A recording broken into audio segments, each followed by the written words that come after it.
Hello मित्रांनो, तर माया ब्लॉगमध्ये तुमच्या सर्वांचे स्वागत आहे. आज होतं आमच्या गावामध्ये रिसेप्शन, तर मी बी गेलतो तिथं चोपे मारले.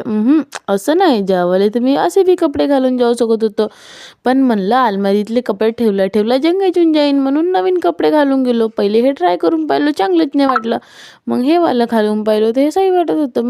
गेलो आणि इले धक्का देऊन सानी रॉयल एंट्री केलो. वा वा वा वा, तालिया तालिया तालिया. पण या तिथे जाता बरोबरच थंडी लागत होती मला.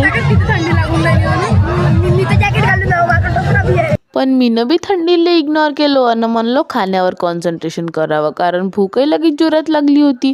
मग पाहता पाहता एवढी सारी गँगच जमा होऊन गेली. मग ते लोक म्हणले ताई ब्लॉग नाही बनवास का म्हणे. म्हणलं भाऊ बनवतो ना, म्हणलं तुम्ही बी या म्हणलं माझ्या ब्लॉगमध्ये. जेवण केलं आणि आणले. म्हणलं चला डान्स पाहून नेऊन म्हणलं आपण. इकडं आलं तर हे वर्गी एकदमच लहानसे कपडे घालून होती. इले पाहून मलाच थंडी लागायला लागली. मला असं वाटते का मी बुढी